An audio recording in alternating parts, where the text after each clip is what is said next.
दिल्ली की मुख्यमंत्री आतिशी ने मुख्य सचिव को चिट्ठी लिखकर दिल्ली में छठ पूजा के अवसर पर 7 नवंबर संध्या अर्घ्य वाले दिन सार्वजनिक अवकाश घोषित करने को कहा है। लेकिन जरा ठहरिए, हम आगे बढ़े उससे पहले कई सवाल हैं। पहला ये कि इस बार ऐसा क्या हो गया जो आम आदमी पार्टी सरकार को पूर्वांचलियों पर इतना स्नेह आ गया। दूसरा ये कि क्यों अचानक दिल्ली सरकार छठ महापर्व को रिस्ट्रिक्टेड हॉलिडे की लिस्ट से बाहर निकालकर सार्वजनिक छुट्टी दे रही है। तीसरा सवाल ये कि कहीं छठी मैया के प्रति दिल्ली की नई मुख्यमंत्री आतिशी की आस्था तो नहीं जग गई। चौथा और बेहद ही महत्वपूर्ण सवाल कि कहीं ये सब कुछ 4 महीने बाद होने वाले दिल्ली चुनाव से संबंधित तो नहीं। ये वो सवाल हैं जो दिल्ली में रहकर बिना किसी छुट्टी और मैली यमुना में महापर्व छठ करने वाली व्रतियों के मन में आ रहे होंगे। तो अब ये भी जान लीजिए कि मुख्यमंत्री आतिशी ने खुद ब खुद छुट्टी की घोषणा नहीं की है, बल्कि छठ पूजा की छुट्टी को लेकर उपराज्यपाल वीके सक्सेना ने मुख्यमंत्री आतिशी को पत्र लिखा है।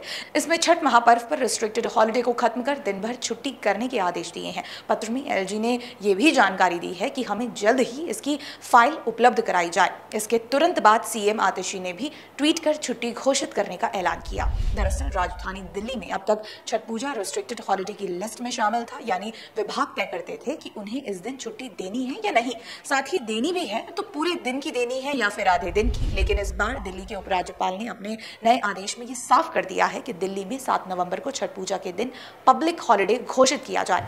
राज्यपाल ने लिखा, आस्था का महापर्व 4 दिन तक मनाया जाता है, जिसमें तीसरा दिन काफी महत्वपूर्ण होता है। 7 नवंबर को पड़ने वाला ये दिन पहले से ही रिस्ट्रिक्टेड हॉलिडे की लिस्ट में है। मेरा आग्रह है कि इसे पूर्ण अवकाश के रूप में घोषित किया जाए और इससे जुड़ी फाइल तुरंत हमें उपलब्ध कराई जाए। जैसे ही एलजी ने यह पत्र लिखा, महज 1 घंटे से भी कम समय में दिल्ली की मुख्यमंत्री आतिशी ने जवाब देते हुए एक्स पर लिखा, मुझे ये बताते हुए खुशी है कि दिल्ली सरकार ने फैसला लिया है कि 7 नवंबर को छठ के त्योहार की छुट्टी होगी, ताकि सभी पूर्वांचली भाई बहन धूमधाम से छठ का त्योहार मना सके। वैसे आपके मन में भी ये सवाल उठ रहे होंगे कि इस बार इतनी आसानी से बिना किसी राजनीतिक आरोप प्रत्यारोप के बीच दिल्ली सरकार एलजी की बात कैसे मान गई। ज्यादातर मुद्दों पर एलजी वर्सेस दिल्ली सरकार करने वाली आम आदमी पार्टी ने कैसे एलजी के आदेश को बिना मुद्दा बनाए मान लिया।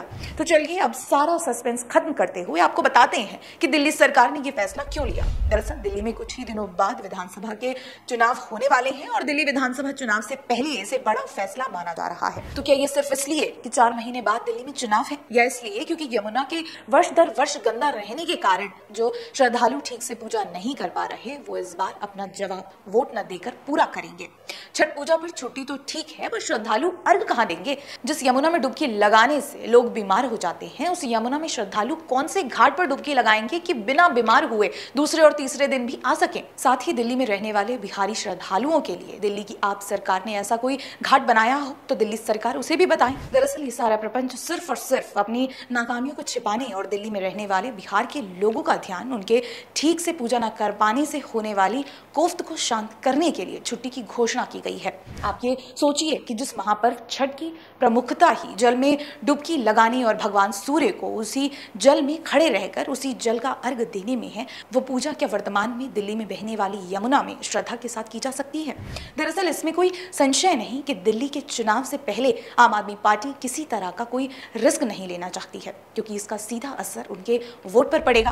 राजधानी में 40 लाख से ज्यादा लोग पूर्वी यूपी और बिहार के रहने वाले हैं। इसमें ज्यादातर छठ पूजा में शामिल होते हैं। धन्यवाद।